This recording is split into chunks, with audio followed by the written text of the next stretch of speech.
मच्छिंद्र बांगर महाराष्ट्रातील आणि देशातील हवामान परिस्थितीसंदर्भात ताजा अंदाज देणार आहे. आपल्याला माहिती आहे की आपण काल अंदाजामध्ये असं सांगितलं होतं की विशाखापट्टणम किंवा भुवनेश्वरच्या दरम्यान एक कमी दाबाचं क्षेत्र तयार होईल आणि त्या संदर्भातील घोषणा आज हवामान खात्याकडून करण्यात आली आहे. हेच कमी दाबाचं क्षेत्र पुढील 4-5 दिवस महाराष्ट्रामध्ये पावसाचं वातावरण तयार करणार आहे आणि त्या संदर्भातील प्रक्रिया सुरू झाली आहे. विदर्भ मराठवाड्याच्या काही भागात आज पावसाला सुरुवात झाली असून कोकणातही जोरदार सरी होत आहेत.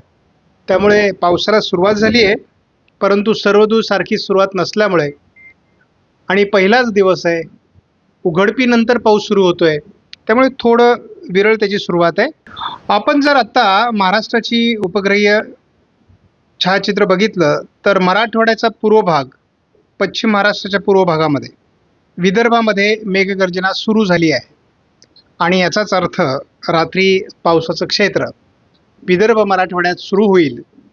उत्तर महाराष्ट्राच्या काही भागात, जळगाव जिल्ह्यात खास करून पावसाला सुरुवात झालेली आहे. आपण बघतो की वातावरण बदलतंय, हे मात्र आपल्याला आता मान्य करावं लागेल. GFS मॉडेलनुसार आपण बघतो की उद्या 27 तारखेला मराठवाडा, विदर्भ, कोकण जोरदार पाऊस राहणार आहे. थोडं उत्तर महाराष्ट्र आणि पूर्व पश्चिम महाराष्ट्रात देखील पावसाची शक्यता आहे. 28 तारखेला देखील विदर्भ, मराठवाडा, कोकणात पावसाची शक्यता कायम आहे. आपण बघतो तर विदर्भ मराठवाड्याच्या पूर्व भागामध्ये आणि कोकणाच्या दक्षिण भागामध्ये 29 पावसात जोर राहणार आहे. हे कमी दाबाचं क्षेत्र थोडं ओरिसा, छत्तीसगड, मध्य प्रदेश असं उत्तरेकडे सरकत आहे. त्यामुळे यदाकदाचित महाराष्ट्रातला प्रभाव 30 तारखेनंतर कमी होईल. मात्र 31 तारखेला महाराष्ट्रात पावसाचा अंदाज कायम आहे. खास करून विदर्भ आणि कोकणात खास करून पावसाचा अंदाज 1 तारखेलाही आहे. 2 तारखेला मात्र हे कमी दाबाचं क्षेत्र गुजरात, राजस्थानच्या पूर्व भागात निघून जाईल आणि त्यामुळे त्याचा प्रभाव फारसा भारतावर राहणार नाही. महाराष्ट्रात स्थानिक वातावरणाची मात्र मराठवाडा, विदर्भात शक्यता आहे. मात्र आपण बघतो वातावरणीय बदल कसे असतात. 4 तारखेला महाराष्ट्रात पुन्हा विदर्भ, मराठवाडा, उत्तर महाराष्ट्र मोठं पावसाळी क्षेत्र दाखवलं जात आहे आणि हे पावसाळी क्षेत्र आपण बघतो 5 तारखेलाही असणार आहे. याचा अर्थ असा होतो की एक हलके कमी दाब हे आता बंगालच्या उपसागरात तयार होतील. एकापाठी एक ते मध्य प्रदेश आणि महाराष्ट्राकडे सरकतील आणि महाराष्ट्रात सातत्याने पावसाचं वातावरण टिकून ठेवण्याचं काम हे करणार आहेत आणि त्यामुळे या पुढचा पावसाळा हा अतिरेकी असण्याची शक्यता आहे. स्कायमेट मॅपमधून आपल्याला अंदाज देण्यात थोडी अडचणी असल्यामुळे आपण त्याऐवजी ECMWFचंच मात्र हे नवीन व्हर्जन सातत्याने दाखवतो आहोत आणि आपण यामध्ये असं बघतो की महाराष्ट्रामध्ये काय नेमकी घडतंय आणि आता आपल्याला वातावरणात एवढा बदल दिसतोय की मध्य प्रदेशकडे जाणारं हे वातावरण जे काही पुढील 4-5 दिवस होतं ते पूर्णपणे महाराष्ट्राच्या दिशेने सरकणार आहे आणि महाराष्ट्रामध्ये बऱ्यापैकी पावसाळी वातावरण ते तयार करील. त्यामुळे आज जरी महाराष्ट्रात आपल्याला सांगितलेल्या अंदाजानुसार पाऊस सुरू झालेला दिसत नसला तरी 1 तारखेपर्यंत महाराष्ट्रात विदर्भ, मराठवाडा, कोकणात जोरदार पाऊस होणार आहे. ECMWF मॉडेलने उद्या देखील महाराष्ट्राच्या बऱ्याच भागात जोरदार पाऊस दाखवला आहे. शक्यतो ECMWF मॉडेलचा अंदाज चुकत नाही असा आपला अनुभव आहे आणि आपण बघतो की विशाखापट्टणम आणि खास करून गोव्याच्या दरम्यान जेव्हा सिस्टम विकसित होतात तेव्हा महाराष्ट्रात अनुकूल वातावरण असतं आणि त्या पद्धतीचा पाऊस आपल्याला उद्या 27 तारखेला बघायला मिळेल. महाराष्ट्रामध्ये 28 तारखेला देखील पावसास अनुकूल स्थिती असल्याचं स्पष्टपणे या मॉडेलने दाखवलं आहे. विदर्भाकडून म्हणजे खास करून पूर्व विदर्भात पावसाचं प्रमाण वाढेल आणि मराठवाड्यातही पूर्व भागात पावसात जोर असणार आहे.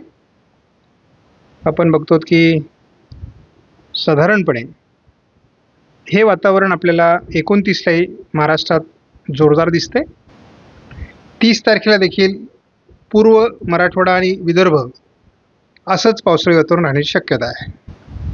31 तारखेलाही विदर्भातच वातावरण असणार आहे. 1 तारखेलाही महाराष्ट्रात स्थानिक वातावरणाची शक्यता आहे. उत्तर कोकण, मध्य महाराष्ट्र, उत्तर महाराष्ट्र, विदर्भ 2 तारखेला स्थानिक वातावरणाची शक्यता महाराष्ट्रात वाढते. 3 तारखेला महाराष्ट्रात फारसं पावसाळी वातावरण नाही. 4 तारखेला फारसं वातावरण दाखवण्यात आलेलं नाही आहे. 5 तारखेला पुन्हा वातावरणाची निर्मिती होऊ लागली आहे महाराष्ट्रासाठी. 6 तारखेपासून पुन्हा एकदा महाराष्ट्रात स्थानिक वातावरणाचा प्रभाव सुरू होईल आणि सर्व दूर महाराष्ट्रात पुन्हा एकदा जोरदार पावसाला सुरुवात होणार आहे. 7 तारखेला उत्तर महाराष्ट्र, विदर्भ आणि मराठवाड्याच्या काही भागात मोठे पाऊस होऊ शकतात, तशा पद्धतीचं वातावरण या ठिकाणी दाखवलं जात आहे. 8 तारखेला मात्र विदर्भाच्या आणि उत्तर महाराष्ट्राच्या काही भागात अतिवृष्टीची परिस्थिती असू शकते. 9 तारखेला मात्र हे वातावरण गुजरात, मध्य प्रदेश, राजस्थानकडे सरकण्याची शक्यता आहे. आपण बघतो की भुवनेश्वरच्या दरम्यान एक कमी दाबाचं क्षेत्र विकसित होत आहे, त्याची नोंद भारतीय हवामान खात्याकडून घेण्यात आलेली आहे. अशा प्रकारचे जेव्हा कमी दाब तयार होतात आणि ते जर भुवनेश्वरऐवजी विशाखापट्टणमकडे काही प्रमाणात सरकले तर त्याचा परिणाम महाराष्ट्राच्या बऱ्याच भागात होत असतो. हा आपला काही वर्षाचा अनुभव आहे आणि त्यामुळे असं दिसतंय की हे कमी दाबाचं क्षेत्र बऱ्यापैकी महाराष्ट्राच्या बऱ्याच भागात प्रभावी राहण्याची शक्यता आहे आणि त्यामुळे महाराष्ट्रात पाऊस वाढणार आहे. 27, 28, 29, 30 असं महाराष्ट्रात पावसाचं वातावरण राहील असा एक अंदाज आहे. महाराष्ट्रातील पावसासंदर्भात आपण धावता अंदाज घेणार आहोत आणि आपण त्याचं प्रत्यक्ष निरीक्षण करू शकता. 27 तारखेला उद्या महाराष्ट्रात पावसाची शक्यता या मॉडेलने दाखवली आहे. त्यामुळे सर्वदूर महाराष्ट्रात पावसाचा अंदाज आहे. आजही अशाच प्रकारचं वातावरण दाखवण्यात आलं होतं, परंतु तेवढ्या प्रमाणात पावसाचं वातावरण तयार झालं नाही. मात्र उद्या याची सुरुवात होऊ शकते असा देखील अंदाज आहे. आपण बघतो एक काही प्रमाणातले कमी दाब हे विशाखापट्टणम किंवा भुवनेश्वरच्या दरम्यान तयार होतात आणि ते महाराष्ट्राकडे सरकतात आणि त्यामुळे महाराष्ट्रामध्ये पावसाळी वातावरण 28 तारखेला असणार आहे आणि बहुतांश महाराष्ट्रामध्ये असणार आहे. 29ला पूर्व विदर्भाच्या भागात कमी दाबाचा प्रभाव राहिल्यामुळे काही भागात मुसळधार ते अतिमुसळधार पावसाची शक्यता निर्माण होऊ शकते. काही ठिकाणी ढगफुटी सदृश्य पावसाचं वातावरण तयार होऊ शकतं. त्यामुळे 29-30 तारखेला विदर्भ, मराठवाड्याच्या काही भागात थोडी काळजी घेण्याची गरज राहणार आहे. परंतु आपण एकूणच असं बघतो आहोत की हे वातावरण 29-30ला थोडं मध्य प्रदेशकडे सरकून जाणार आहे. त्यामुळे मग जी काही पावसाची परिस्थिती महाराष्ट्रात संभाव्य आहे ती थोडी कमजोर होऊ शकते. परंतु एकूणच हा पाऊस आपल्याला फार काळ पडणं पिकांसाठी फार चांगलं नाही आहे. त्यामुळे पिकांना जीवदान देणारा पाऊस आपल्याला अपेक्षित आहे.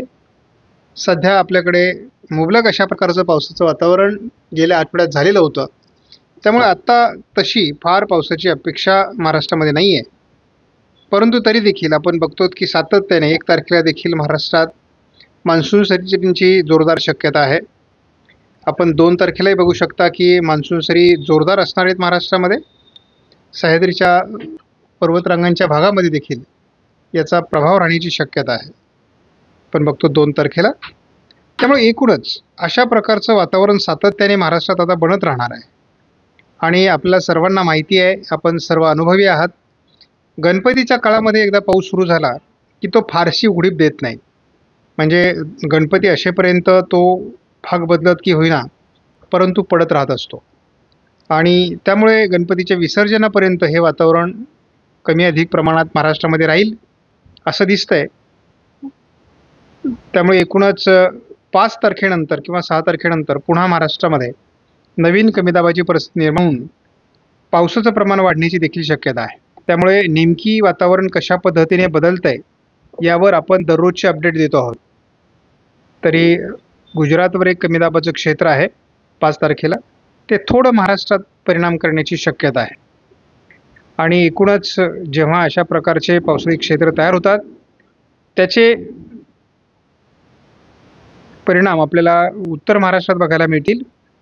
5 आणि 6 तारखेला उत्तर महाराष्ट्र आणि विदर्भाच्या काही भागात पावसाचा जोर असणार आहे आणि आपण बघतो सातत्याने महाराष्ट्रात पावसाचं वातावरण तयार होणार आहे. त्यामुळे शेतकऱ्यांनी शेतात आपल्या पिकांमध्ये पाणी साचणार नाही याची थोडी काळजी घेण्याची गरज आहे. बाकी जी पिकं काढणीसाठी येणार आहेत त्यांना मात्र हा पाऊस नुकसानकारक असणार आहे. त्यामुळे कुठल्याही नवीन पिकांची लागवड हे पावसाचं वातावरण कमी होईपर्यंत शेतकऱ्यांनी करू नये, कारण जिथे पाणीचा निचरा होईल अशा ठिकाणी लागवडीला हरकत नाही, परंतु ज्या ठिकाणी निचऱ्याची जमिनी नाहीत त्या ठिकाणी थोडी शेतकऱ्यांनी काळजी घेण्याची गरज राहील. आपण आज व्हिडिओमधील माहिती महत्त्वपूर्ण वाटल्यास लाईक करा, शेअर करा, चॅनलला सबस्क्राईब करा. धन्यवाद. जय हिंद, जय महाराष्ट्र, जय बळीराजा.